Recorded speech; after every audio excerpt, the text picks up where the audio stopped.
वचन दिले तू मला या मालिकेच्या आजच्या भागामध्ये आपल्याला पाहायला मिळते की इकडे आता ऊर्जा ही पद्मा आणि दिव्या ह्या दोघींचं बोलणं ऐकत असते.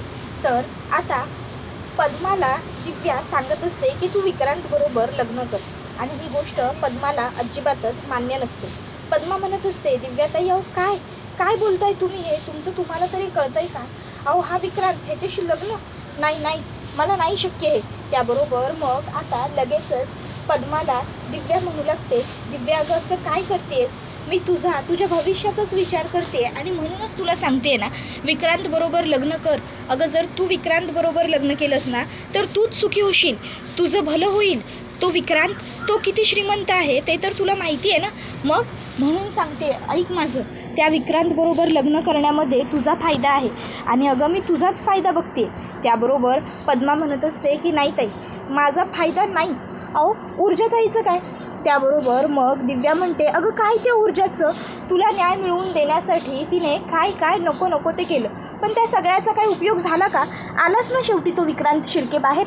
त्याबरोबर पद्मा म्हणत असते अहो दिव्याताई तो फक्त आत्ता टेम्परवरी बाहेर आलेला आहे, तो काही पोलिसातून सुटलेला नाही आहे, तो पुन्हा जेलमध्ये जाणार आहे, मला ऊर्जाताईने सांगितलं आहे. त्यावर मग दिव्या म्हणते अगं अशी कशी गं तू पद्मा साधी बोली, अगं तुला ऊर्जा बोलली आणि तू विश्वास ठेवलास?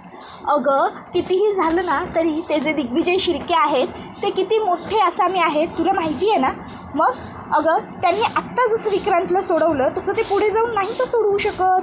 त्याबरोबर पद्मा म्हणते पण नाही ताई त्या विक्रांत शिर्केबरोबर तुम्ही बाकी काही बोला पण हे नाही करू शकत मी. त्याबरोबर दुसऱ्या बाजूला विक्रांतसुद्धा म्हणत असतो की मला त्या पद्माबरोबर लग्न करायचं नाही आहे, मी नाही करणार आहे हे सगळं, तुम्ही उगाचच्या उगाच माझ्या आयुष्याची माती करायला निघाला आहे त्या पद्माबरोबर लग्न लावून. त्याबरोबर मग हर्षवर्धन म्हणतो बापरे पद्माबरोबर लग्न तू खूपच जास्त मनावर घेतलेलं दिसतंय. त्यावर विक्रांत म्हणतो मनावर घेतलेलं दिसतंय म्हणजे काय म्हणायचं काय आहे तुम्हाला? हर्षवर्धन म्हणतो मनावर घेतलेलं दिसतंय म्हणजे तू खूप मनावर घेतलंस. विक्रांत शांत हो. आणि मग तो शिर्केंकडे जातो आणि शिर्केंना म्हणतो शिर्के अहो तुम्ही कशाला एवढा विचार करताय, जर हे प्रपोजल वाईट असतं तर मी विक्रांतसाठी तुम्हाला हे सजेस्ट केलं असतं का? अहो विचार करा. त्याबरोबर मग आता लगेचच इकडे शिर्के म्हणतात की आपल्याला ह्याचा फायदा कसा होऊ शकतो. त्यावर हर्षवर्धन म्हणतो अहो असं काय करताय, आपल्याला ह्याचा फायदाच फायदा होऊ शकतो, आपण हे पटवून देऊ शकतो लोकांना की बघा बघा हा मुलगा सत्तेवर येण्याआधीपासूनच ह्याला लोकांची किती काळजी आहे, बघा आपल्याला विक्रांत दिग्विजय शिर्के हा किती दयाळू आहे किती कनवाळू आहे हे लोकांना वेगळं दाखवून देण्याची काही आवश्यकता पडणारच नाही. लोकांना आधीच हे दिसून जाईल की विक्रांत किती दयाळू आहे ते. समजलं का तुम्हाला? म्हणून मी म्हणतोय.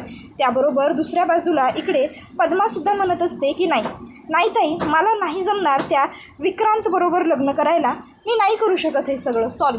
आता ऊर्जा हे सगळं बघतच असते तर पद्मा ही डोळे पुसते आणि बस म्हणते की नाही काही झालं तरी नाही. त्याबरोबर मग दिव्या म्हणत असते की अगं असं काय करतेस, मी तुझ्या भविष्याचा विचार करून तुला हे सगळं सांगते आणि तू नाही कसं म्हणतेस. त्यावर पद्मा म्हणत असते ताई अहो कसलं भविष्य आणि कसला विचार करताय तुम्ही, अहो हे लग्न बिग्न करून ना काही मिळणार नाही आहे मला, उलट होणार आहे ती माझ्या आयुष्याची राख रांगोळी, होणार आहे ती मातीच. अहो तो विक्रांत कसा माणूस आहे हे माहिती नाही आहे का तुम्हाला?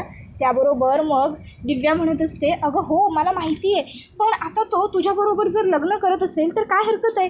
अगं जरी लोक तुला सांगत नसतील ना, न्यूजपेपर्स आणि बातम्यांवर हे छापून येत नसेल ना की हे सगळं कोणाच्या बाबतीत झालं आहे ते माहिती आहे, तरी लोकांना हे अगदी व्यवस्थित माहिती आहे की विक्रांत शिर्केने जे काही केलं आहे ना ते तुझ्याबरोबर केलं आहे. त्यामुळे ना लोक तुझ्याकडे वाईट नजरेने बघतील पद्मा, मग तेव्हा तू काय करशील? आहे का तुझ्याकडे माझ्या प्रश्नांचं उत्तर? हे बघ पद्मा, मी हे जे काही सांगते ना ते फक्त आणि फक्त तुझा विचार करून, तुझा भल्याचा विचार करूनच सांगते. पद्मा अगं मला तुझी काळजी वाटते ना म्हणून मी एवढं सगळं तुला सांगते, एवढं सगळं तुझ्याशी बोलते. विचार कर पद्मा, विचार कर. अगं उद्या जाऊन जेव्हा लोक तुला नावं ठेवतील तेव्हा काय करशील? अगं उद्या बंटीचा विचार कर, बंटीचा या सगळ्यात काय दोष आहे पद्मा? अगं उद्या बंटीला सुद्धा या सगळ्यातून सफर करावं लागणारच आहे. उद्या तू त्याचा विचार कर, त्याच्या शिक्षणाचा विचार कर. पद्मा म्हणते मी नोकरी करेन ताई आणि मी माझ्या बंटीला शिकवेन. त्याबरोबर मग आता दिव्या म्हणते अगं हो तू नोकरी करशील गं, पण तुझं शिक्षण किती? त्याबरोबर मग मात्र आता ती गप्प बसते. त्याबरोबर लगेचच आता दिव्या म्हणते, सांग ना, शिक्षण किती आहे पद्मा तुझं? पद्मा, अगं तुला अशीच कुठली तरी नोकरी करावी लागेल की ज्यामध्ये शिक्षणाची अट नसेल, कमी असेल, आणि अशी नोकरी करणार म्हटल्यावर तुला पगारही तितकाच थोडा मिळेल ना. मग ह्या सर्व वेळी तुला पैशांची गरज भासणार. म्हणून तुला सांगते, तू हट्ट सोड आणि त्या दिग्विजय शिर्केच्या मुलाबरोबर लग्न कर. त्याबरोबर दिव्याला लगेचच पद्मा म्हणते की नाही ताई, नाही, काहीही झालं तरी मी हे करणार नाही आहे. कुठल्याही परिस्थितीत नाही म्हणजे नाही. मी त्या विक्रांतबरोबर कधीच लग्न नाही करू शकत. बस. अहो, तो माणूस नाही, तो हैवान आहे, हैवान. आणि त्या तसल्या हैवानाबरोबर माझं लग्न नाही, नकोच. मला लग्न नाही झालं ना तरी काही फरक पडणार नाही आयुष्यभर, तर मी त्याच्याबरोबर लग्न नाही करू शकत. त्याबरोबर मग आता दिव्या तिला सांगत असते, अगं बिंडोक. त्याबरोबर पद्मा तिच्याकडे बघू लागते. तशी ती म्हणते, अगं म्हणजे मी कधीपासून समजावते तुला, तुला कळत का नाही आहे स्वतःचा फायदा? तुला कळत कसं नाही आहे स्वतःचं भलं? पद्मा, अगं तुला वाटतंय ना तेवढं हे प्रकरण साधं सोपं नाही आहे. अगं तू उद्या बंटीच्या भविष्याचा विचार कर. नाही, मला मान्य आहे त्याचं शालेय शिक्षण तू काही ना काही करून कसं कसं पूर्ण करशीलच. ठीक आहे, करशील ना पूर्ण, पण उद्या भविष्याचं काय त्याच्या? अगं तुला माहिती आहे का पद्मा, शिक्षणासाठी किती पैसे लागतात ते? पद्मा, अगं ते भविष्यात लागणारे पैसे कुठून आणशील? हां, कॉलेजाच्या फी कितीच्या किती असतात, तू कुठून आणशील एवढे पैसे कॉलेजची फी भरण्यासाठी गं त्याचे? हे बघ पद्मा, मी हे जे काही सांगते ना ते तुझ्या भल्याचा पुरेपूर विचार करूनच सांगते. आता तुला कळत नाही आहे, उलट मी सांगते ना त्याचा तूच विचार करायला हवायस. कळतं आहे का तुला? ज्या मुलाने विनयभंग केला आहे त्याच मुलाबरोबर लग्न करायचं म्हणजे लोकांनी नावं ठेवण्याचा प्रश्न येतच नाही. कळत नाही आहे का? हे बघ पद्मा, उद्या सगळंच पुढे जाऊन कॉम्प्लिकेटेड होणार आहे. जर तू लग्न केलं नाहीस तर लोक नावं ठेवतील, आणि लग्न केलंस आणि सासरच्यांनी बंटीची जबाबदारी घ्यायला नकार दिली तर ते तुला जमणार आहे का? त्याला वाऱ्यावर सोडून देणार आहेस का असाच? पद्मा म्हणते, नाही नाही, वाऱ्यावर कसं बोलताय तुम्ही? मी आहे माझ्या बंटीसाठी, मी लग्न नाही करणार आयुष्यभर त्याच्यासाठी, मी अशीच राहील. त्याबरोबर मग लगेचच इकडे दिव्या म्हणते, बघ तू लग्न नाही करणार, आयुष्यभर अशीच राहशील असं म्हणतेस तू, पण जर त्यापेक्षा तू विक्रांतबरोबर लग्न करण्याचा विचार केलास तर फायदा होईल की नाही तुझा? तू एक काम कर, बसून विचार कर, मी तुझ्यासाठी ज्यूस घेऊन येते हां. आणि मग दिव्या तिकडनं निघून जाते. तशी तिकडे ऊर्जा येते. ऊर्जा पद्माला म्हणते, पद्मा ऐक. त्यावर पद्मा म्हणते, ताई ताई, बरं झालं तुम्ही आलात ताई. बघताय ना दिव्याताईंना काय वेड लागलंय, ते कसं वेड्यासारखं दिव्याताई काहीतरी बडबडतायत. काय तर मला त्या विक्रांत शिर्केबरोबर लग्न करायला सांगतायत. ताई, अहो तो माणूस कसला आहे ते माहिती आहे ना आपल्याला. मग तरी पण दिव्याताई मला हे असलं काहीतरी काय सांगतायत, मी नाही करू शकत त्या विक्रांतबरोबर लगीन. त्याबरोबर दुसऱ्या बाजूला इकडे आता जो इकडे शिर्के असतो तो सुद्धा म्हणतो की खरंच वकील साहेब आपल्याला फायदा होईल या सर्वाचा. तर विक्रांत म्हणतो, मला हे लग्न करायचंच नाही आहे, मला हे सगळं मान्य नाही आहे. त्याबरोबर त्याला आता त्याचे वडील म्हणत असतात, एक मिनटं, तुला काय मान्य आहे आणि काय मान्य नाही आहे हे तू आम्हाला सांगायची गरज नाही आहे. तुला इथे कोणीही काहीही विचारलेलं नाही आहे. मुळात स्वतःच्या तोंडाने स्वतःला काय हवं आहे नको आहे ते सांगण्याची तुझी वेळ संपलेली आहे. आता जे आम्ही सांगू आणि जेवढं सांगू ते आणि तेवढंच तुला करायचं आहे, कळलं का तुला? त्याबरोबर विक्रांत म्हणतो, काय समजताय काय तुम्ही सगळे स्वतःला? तुम्ही माझ्या आयुष्याची माती करायला निघालाय. त्याबरोबर हर्षवर्धन विक्रांतला म्हणतो, विक्रांत विक्रांत विक्रांत, का तू उगाचच्या उगाच इतकी जास्त काळजी करतो? हे बघ, हे सगळं काही खोटं आहे. हो, हे सगळं टेम्परवरी आहे, त्यामुळे हे तुला करावंच लागेल. अरे आपल्याला फक्त तुझं पॉलिटिकल करिअर वाचवायचं आणि त्यासाठी हे सर्व काही सुरू आहे. हे एवढं साधं कळू नये का तुझ्यासारख्या हुशार मुलाला? हे बघ, तू उगाच ओव्हर रिॲक्ट होतोयस, खूप जास्त पॅनिक होऊन घेतोयस. एवढं पॅनिक होण्याची, एवढं जास्त रिॲक्ट होण्याची काहीही गरज नाही आहे. अरे आपल्याला हे फक्त टेम्परवरी लग्न करायचं आहे. त्या पद्माबरोबर मी काही तुला संसार कर असं नाही सांगत आहे. त्याबरोबर मग आता तो विक्रांत म्हणतो, काय बोलताय तुम्ही? हे तुमचं तुम्हाला तरी पटतंय का आणि कळतंय तरी का? लग्न कर, संसार नको करू, म्हणजे नेमकं करायचं काय आहे पण? त्याबरोबर मग हर्षवर्धन म्हणतो, हेच तर तुला कळत नाही आहे ना, आपण फक्त तिच्याबरोबर तुझं परमनंट लग्न लावून द्यायचं.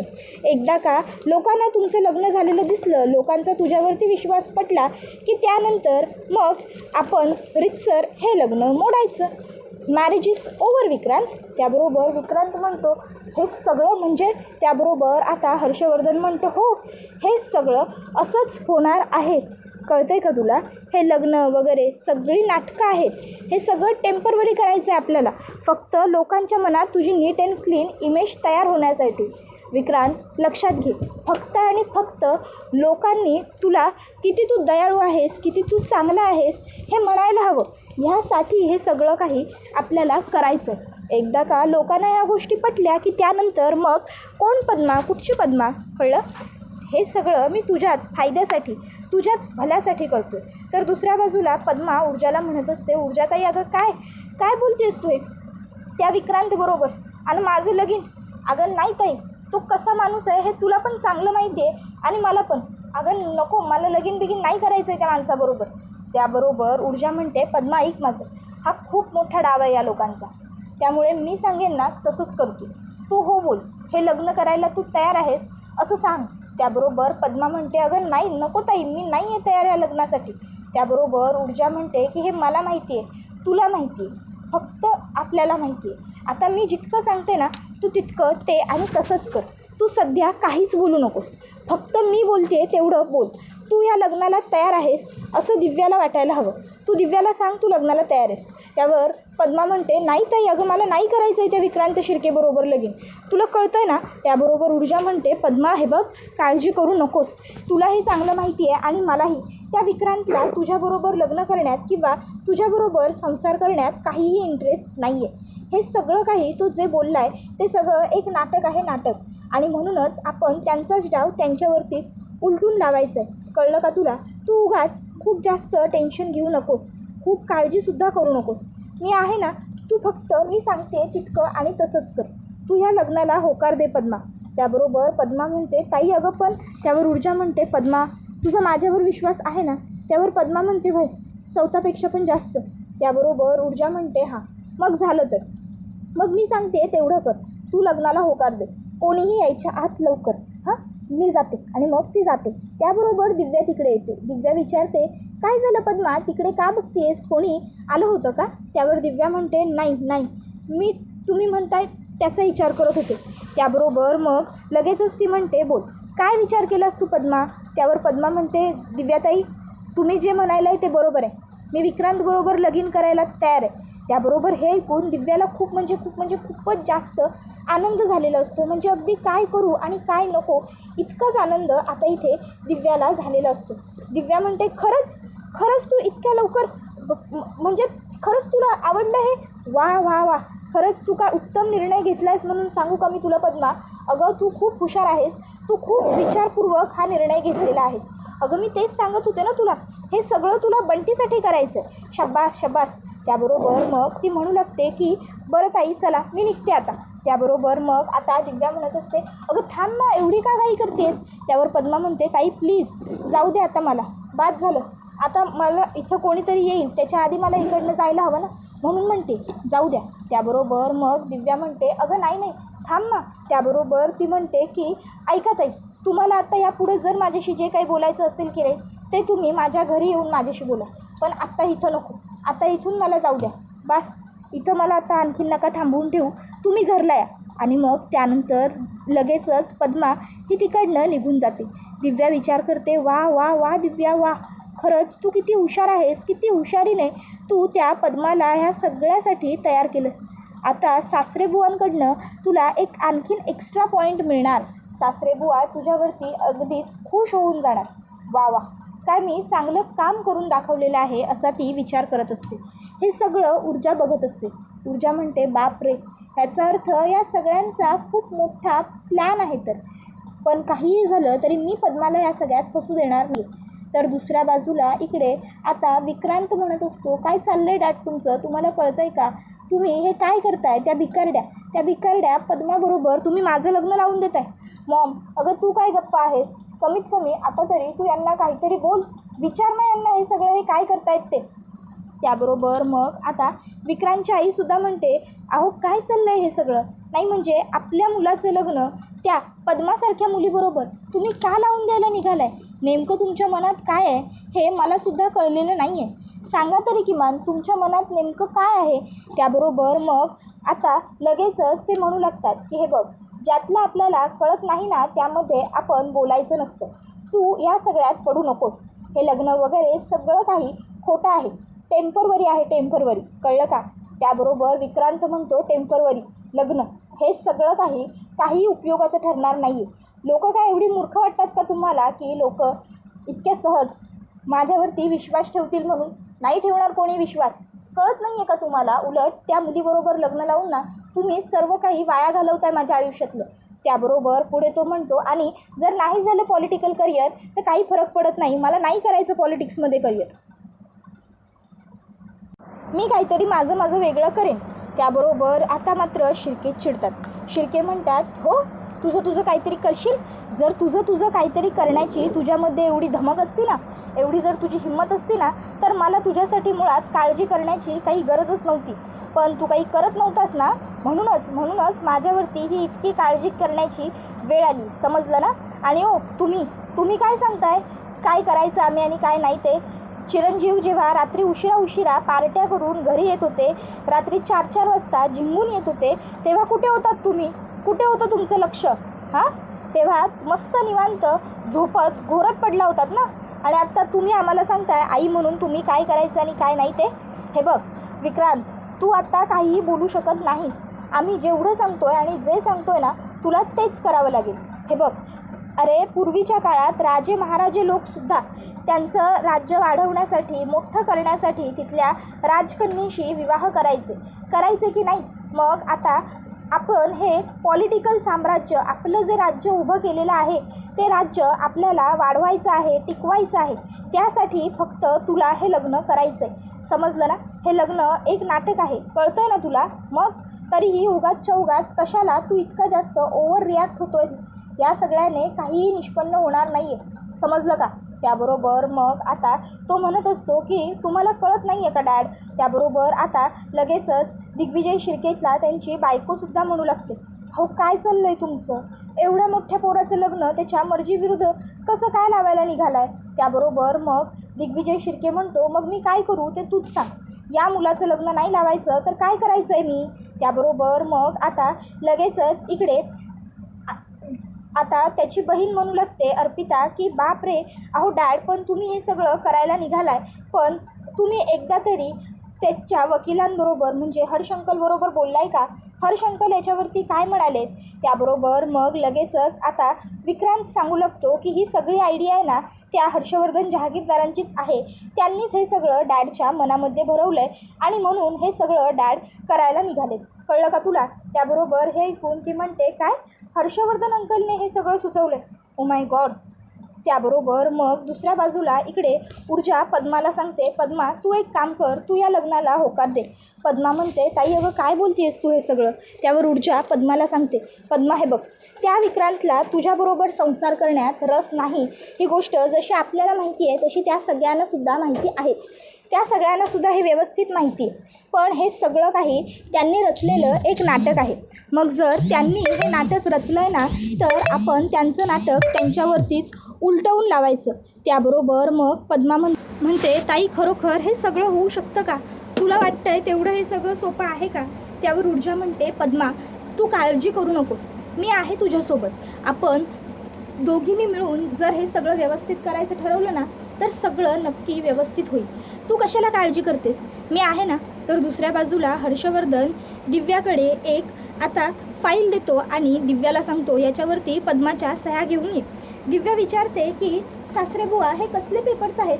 हर्षवर्धन म्हणतो की मी सांगतोय तेवढंच तू कर, बाकीच्या गोष्टींवरती फार लक्ष द्यायला जाऊ नकोस. तू फक्त जा आणि तिच्या सह्या घेऊन ये. त्याबरोबर ती म्हणते ठीक आहे, तुम्ही म्हणाल तसं होईल, मी तिच्या सह्या घेऊन येते. आणि त्याच्यानंतर मग लगेचच आता दिव्या ही पद्माच्या घरी येते. पद्माच्या घरी येऊन दिव्या पद्माला सांगते, पद्मा हे बघ तुला या पेपर्सवरती फक्त सह्या करायच्या आहेत. त्याबरोबर पद्मा म्हणते पण कसले पेपर आहेत हे आणि का करायचे आहेत ह्याच्यावरती सह्या.